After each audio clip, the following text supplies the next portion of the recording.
Leitura do primeiro livro de Samuel. Naqueles dias, Davi foi conduzido a Saul e lhe disse: Ninguém desanime por causa desse filisteu. Eu, teu servo, lutarei contra ele. Mas Saul ponderou: Não poderás enfrentar esse filisteu, pois tu és só ainda um jovem, e ele é um homem de guerra desde a sua mocidade. Davi respondeu: O Senhor me livrou das garras do leão e das garras do urso. Ele me salvará também das mãos deste filisteu. Então Saul disse a Davi: Vai, e que o Senhor esteja contigo. 40. Em seguida tomou o seu cajado, escolheu no regato 5 pedras bem lisas e colocou-as no seu alforje de pastor, que lhe servia de bolsa para guardar pedras. Depois, com a sua funda na mão, avançou contra o filisteu. Este, que se vinha aproximando mais e mais, precedido do seu escudeiro, quando pôde ver bem Davi, desprezou-o, porque era muito jovem, ruivo e de bela aparência. 43. E lhe disse: Sou por acaso um cão para vires a mim com um cajado? E o filisteu amaldiçoou Davi em nome de seus deuses. 44. E acrescentou: Vem, e eu darei a tua carne às aves do céu e aos animais da terra, para que toda a terra saiba que há um Deus em Israel. 45. Davi respondeu: Tu vens a mim com espada, lança e escudo. Eu, porém, vou a ti em nome do Senhor Todo-Poderoso, o Deus dos exércitos de Israel que tu insultaste. Hoje mesmo o Senhor te entregará em minhas mãos, e te abaterei, e te cortarei a cabeça, e darei o teu cadáver e os cadáveres do exército dos filisteus, às aves do céu e aos animais da terra, para que toda a terra saiba que há um Deus em Israel. 47. E toda esta multidão de homens conhecerá que não é pela espada nem pela lança que o Senhor concede a vitória, porque o Senhor é o árbitro da guerra, e ele vos entregará em nossas mãos. 48. Logo que o filisteu avançou e marchou em direção a Davi, este saiu das linhas de formação e correu ao encontro do filisteu. 49. Davi meteu então a mão no alforje, apanhou uma pedra e arremessou-a com a funda, atingindo o filisteu na fronte com tanta força que a pedra se encravou na sua testa e o gigante tombou com o rosto em terra.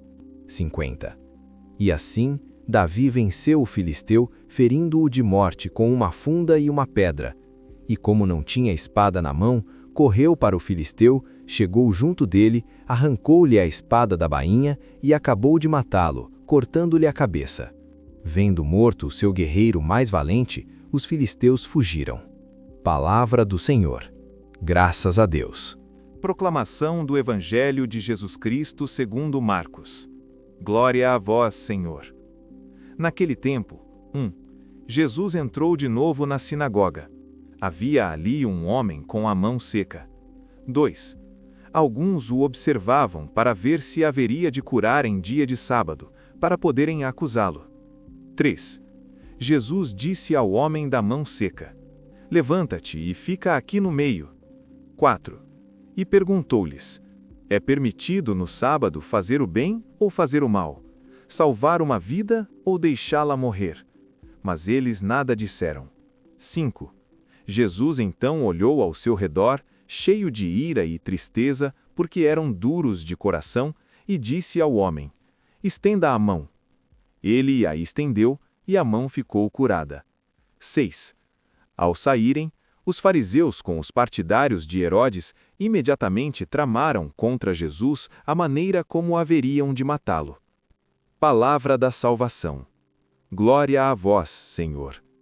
Este evangelho nos confronta com uma pergunta essencial: o que realmente move nossas atitudes, a lei ou o amor? Jesus, ao curar no sábado, não despreza a lei, mas revela seu sentido mais profundo.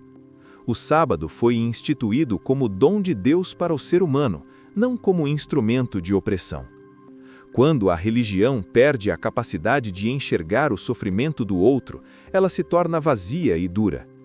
O olhar de Jesus, misto de tristeza e indignação, denuncia corações fechados que sabem a regra, mas esqueceram a compaixão. A cura da mão seca é também um convite à cura interior, Mãos que não ajudam, corações que não amam e consciências que se calam diante do mal precisam ser estendidas ao toque de Cristo. Assim, este episódio nos chama a rever nossas escolhas diárias. Quantas vezes nos escondemos atrás de normas, costumes ou julgamentos para não agir com misericórdia? Jesus continua a nos dizer: levanta-te e fica aqui no meio.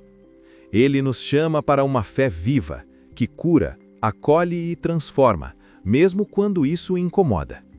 Que não sejamos espectadores silenciosos, mas discípulos que escolhem sempre o bem, pois onde Cristo está, a vida jamais pode esperar.